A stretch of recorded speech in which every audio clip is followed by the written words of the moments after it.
ہر چیز ہی اللہ ہے، ہر چیز میں اللہ ہے، ہر جگہ میں اللہ ہے، ہر مخلوق میں اللہ ہے، ہر مخلوق میں اللہ ہے۔ آپ نے سنی ہے قوالیاں، کہنے کی ضرورت نہیں ہے کہ کہیں کسی کی بے ادبی یا دل شکنی نہ ہو جائے۔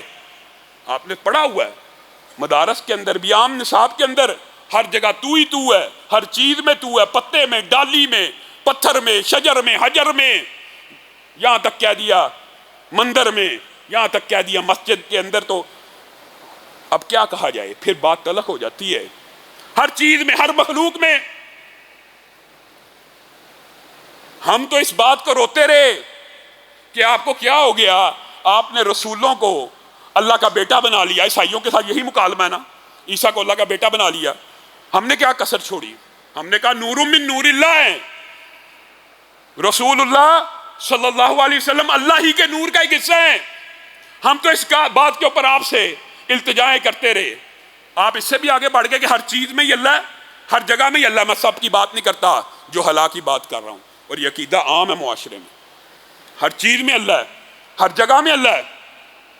اور بعد نے کہہ دیا نور من نور اللہ ہے، جو تھا عرش پہ خدا ہو کر معاذ اللہ، اتر پڑا مدینہ میں مصطفیٰ ہو کر معاذ اللہ۔ یہ عقیدہ ہمارے معاشرے میں پایا جاتا ہے کہ نہیں، نور من نور اللہ ہیں، اللہ ہی کے نور کا حصہ ہیں۔ وَجَعَلُوا لَهُ مِنْ عِبَادِهِ جُزْءًا، اللہ نے یہی تو کہا قرآن پاک میں۔ بعض بدبخت ایسے آئیں گے جو میرے بندوں کو میرا ہی جز بنا دیں گے۔ قُلْ هُوَ اللَّهُ أَحَدٌ اللَّهُ الصَّمَدُ لَمْ يَلِدْ وَلَمْ يُولَدْ وَلَمْ يَكُنْ لَهُ كُفُوًا أَحَدٌ۔ اللہ نے توحید کی بھی انتہا کر دی ہے۔ کہا جب یہ کہتے ہیں نا اللہ کا بیٹا، یہ گالی ہے، یہ اتنی سخت بات ہے، زمین و آسمان مل جائیں، ریزہ ریزہ ہو جائیں، یہ اللہ کو گالی دیتے ہیں۔ اور پھر اللہ نے آپ کو اور مجھے سمجھانے کے لیے ایک مقدمہ بھی پیش کیا۔ نور من نور اللہ جز کہنا تو دور کی بات ہے، قل ان کان للرحمن ولد، اللہ کے رسول آپ تو رسول اللہ کو اسی کے نور کا حصہ مانتے ہو، جو بعض کی بات کر رہا ہوں، سب کی نہیں، یا اللہ کو مخلوقات کا حصہ مانتے ہو۔ اللہ تعالیٰ نے آپ کو اور مجھے ایک فلسفہ سمجھایا، قل ان کان للرحمن ولد۔ اے پیارے نبی، لوگوں کو عقیدہ توحید سمجھا دیجئے۔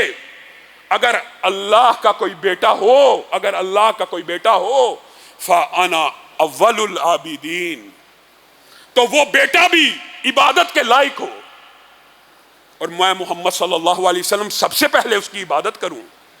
کیوں؟ اللہ کا اگر بیٹا ہو۔ اگر اللہ فلسفہ سمجھا رہے ہیں، اللہ جو عقل اور منطق کی دلیلیں دوڑاتے ہیں ان کو رد کر رہے ہیں کہ اللہ کا اگر بیٹا ہوتا تو وہ بھی عبادت کے لائق ہوتا۔ تم نے اللہ ہی کا جز بنا دیا، تم نے ہر چیز کے اندر اللہ معاذ اللہ، اللہ کو کی ذات کو موجود مان لیا، تو جہاں جہاں پہ اللہ کی ذات موجود ہے وہ بھی عبادت کے لائق ہے۔ تم مخلوقات کی عبادت کرنا چاہتے ہو؟ رسول اللہ صلی اللہ علیہ وسلم مخلوق کی عبادت سے نکالنے کے لیے مخلوق کو آئے ہیں، بندوں کو مخلوق کی عبادت سے نکال کر ایک اللہ کی عبادت کی طرف لے جانے کے لیے آئے ہیں۔ لیکن میرے بھائیو، ہو سکتا ہے بعض لوگوں کے ذہن میں اشکال ہو، پھر اللہ ہے کیا اور اللہ ہے کہاں؟ اللہ تعالیٰ نے اس بات کو کلام حمید میں اچھی طرح بیان کر دیا، الرحمن علی العرش استویٰ۔ نہ صوفیوں کے فلسفے میں ہے، نہ ہر جگہ میں ہے۔ الرحمن علی العرش استویٰ، اللہ رب العزت اپنے عرش کے اوپر ویسے متمکن ہیں جیسے ان کی شان کو لائق ہے، اور عرش نے ان کو نہیں اٹھایا ہوا، عرش کو بھی رب ہی نے اٹھایا ہوا ہے۔ بعض لوگ یہ کہتے ہیں عرش نے اللہ کو اٹھایا، اللہ کہہ رہا ہے۔ اور اللہ تعالیٰ نے یہ بات قرآن پاک میں، موضوع لمبا ہے، 19 سے زائد آیتیں ہیں جہاں پہ اللہ تعالیٰ نے اپنی جہت اور سمت کو بیان کیا۔ وہ علو ہے، اللہ کہاں ہے؟ فی السماء، فی السماء۔ ایک عورت دیوانی سی معلوم ہوتی تھی، رسول اللہ صلی اللہ علیہ وسلم سے اس کے بارے میں چند احکامات پوچھے گئے۔ رسول اللہ نے کہا ٹھہرو، اس سے پوچھو اللہ کہاں ہے۔ عورت نے کہا، دیوانی تھی، مجنو تھی، خپتی معلوم ہوتی تھی۔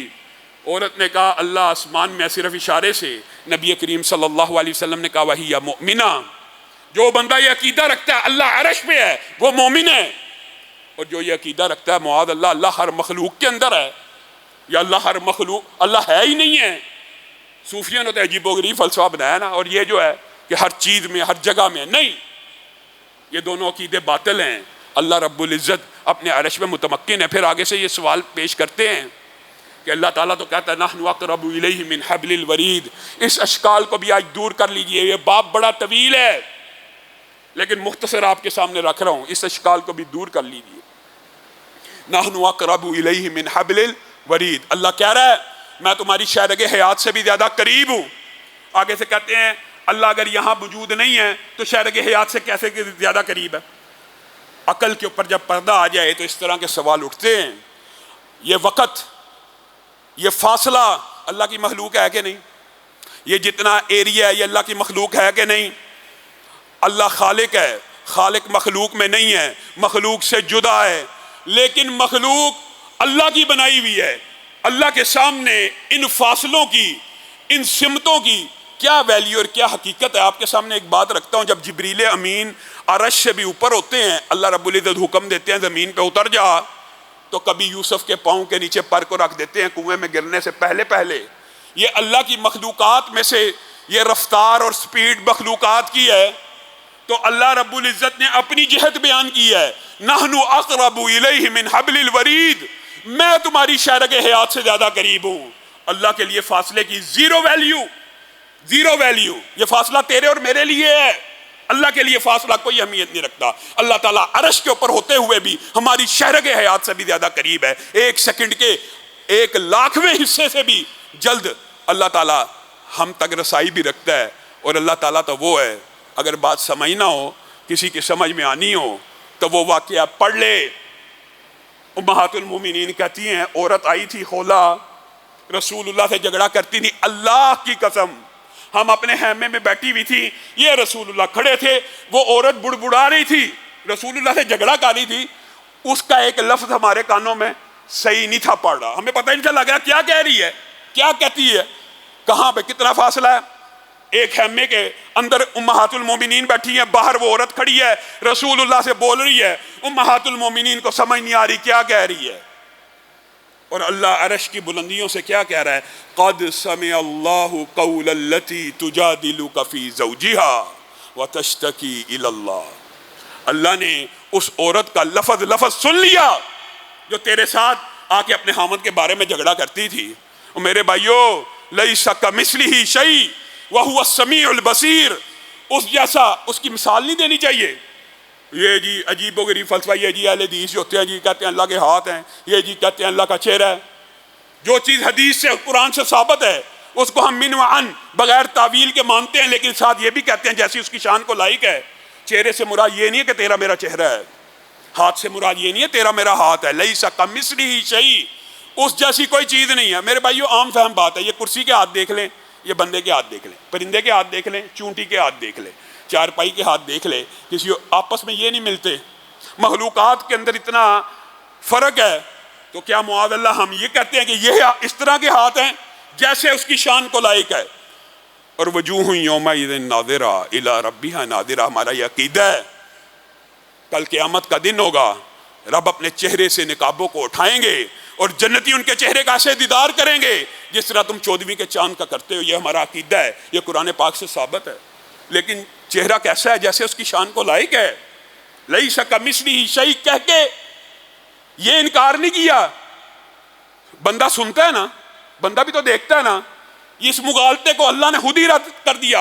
وَهُوَ السَّمِيعُ الْبَصِيرُ. کہ کوئی بندہ یہ نہ سوچے کہ لیس کمثلہ شیء، اس جیسی کوئی چیز نہیں، تو وہ سنتا بھی نہیں اور دیکھتا بھی نہیں. کیونکہ بندہ دیکھتا اور سنتا ہے، اب اللہ نہیں سنتا دیکھتا. یہ عقیدہ صوفیوں کا ہے، یہ بدبختی کا عقیدہ ہے. وَهُوَ السَّمِيعُ الْبَصِيرُ. اس جیسی کوئی چیز نہیں، اس کی کوئی مثال نہیں، لیکن وہ سنتا بھی ہے اور دیکھتا بھی ہے. یہ سمجھانا مقصود ہے کہ اس کی سماعت اور بصارت تم نہیں سمجھ سکتے. میں یہ دیوار کے پیچھے نہیں دیکھ سکتا. یہ مائک سپیکر کی جہاں تک آواز جا رہی ہے وہاں تک جا سکتی ہے، کلومیٹر دور والا میری بات نہیں سن سکتا. یہ رب وہ ہے جو رات اندھیری ہو، کالی رات ہو، کالا پتھر ہو، کالی چونٹی ہو، اس کو دیکھ بھی رہے اور اس کی قدموں کی چاپ بھی سن رہے. یہ ہے لیس کمثلہ شیء. یہ اللہ کہ اس کی کوئی مثال نہیں، لیکن وہ سنتا بھی ہے اور دیکھتا بھی ہے. اب کوئی اٹھے اور کہنا شروع کر دے جی اللہ کی کوئی مثال نہیں، اس لیے اللہ دیکھتا سنتا نہیں، کیونکہ مخلوقات دیکھتی سنتی ہیں، اس لیے اللہ نہیں دیکھ سکتا سن سکتا. یہ جاہلیت ہے. اللہ رب العزت جو کہا گیا، جو سنا گیا، اس کو سمجھنے کی توفیق.